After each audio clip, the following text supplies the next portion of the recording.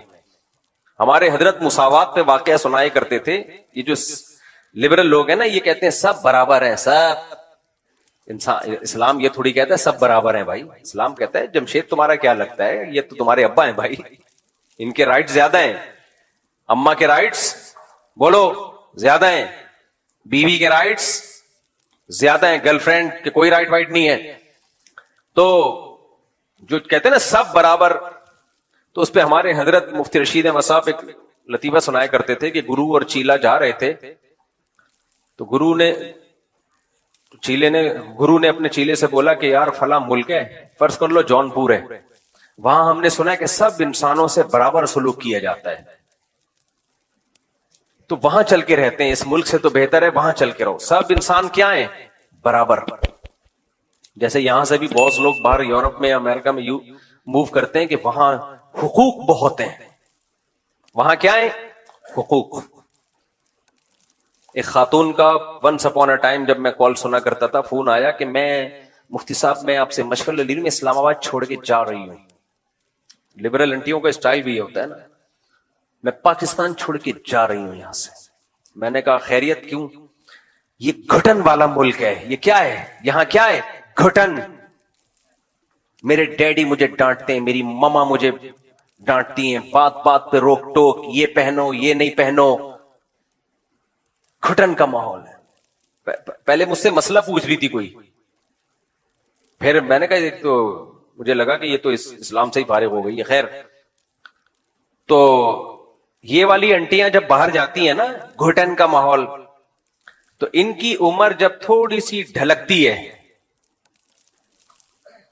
سمجھ رہے ہو بات، پھر ان کو پتا چلتا ہے کہ وہاں جو روک ٹوک تھی نا ہمارے ماں باپ کی طرف سے، وہ روک ٹوک ہمارے فائدے کے لیے تھی، اور اب ہم وہ روک ٹوک اپنی اولادوں پہ بھی نہیں کر سکتے. کچھ بھی نہیں ہے. بچہ پیدا کر لیا آپ نے ایسے جیسے بلی پال لیا آپ نے، سمجھ رہے ہو، بلکہ بلی بھی تھوڑی دم ہلاتی رہتی ہے، گھر چھوڑ کے نہیں جاتی. تو بچہ اور روبوٹ میں کوئی فرق نہیں ہے، الا یہ کہ کوئی بچہ ایکسٹرا آرڈینری، کوئی اللہ کی طرف سے اس میں کوئی الگ سے سافٹ ویئر انسٹال ہوئے ہوئے. ہاں جو دیندار ہے ان کی بات نہیں کر رہا میں. ایک تو فوراً کمنٹس نیچے بہت آنا شروع ہو جاتے ہیں، ہمارے ہاں تو ایسا نہیں ہے، ہم تو یہاں 20 سال سے رہ رہے ہیں امریکہ میں. بھائی آپ کے علاوہ کی بات کر رہا ہوں میں، آپ کی بات ہی نہیں کر رہا ہوں. جنہوں نے کنٹرول کیا ہوا ہے، دینی ماحول دیا ہوا ہے، وہ الگ ہے. تو خیر، تو اب کیا ہے، تو وہ کیا ہے کہ سستے کے چکر میں رہتے ہیں، ایسی جگہوں پہ جا کے 4 مہینے تبلیغ میں لگے ہوئے، سال ابا کے تبلیغ میں لگے ہوئے. بچہ مرتد ہو گیا ہے، ملحد ہو گیا، خدا کا منکر ہے، خدا کا انکار کر رہا ہے وہ، کیونکہ چاروں طرف سن کیا رہا ہے وہ اسلام کے اگینسٹ باتیں سن رہا ہے چاروں طرف. اور پھر اٹریکشن اتنی ہے، شراب، کباب، اسلام تو ان سب چیزوں سے روکتا ہے. تو وہ اپنے ابا کو اما کو بیوقوف سمجھنا شروع کر دیتا ہے کہ یہ بیوقوف ہے. بھائی تھوڑے دنوں میں تمہیں پتا چلے گا کہ بیوقوف کون تھا، کون بیوقوف تھا. خیر، تو وہاں جب رہتے ہیں تو اس صحبت کے اثرات کیا ہوتے ہیں، بچے گئے.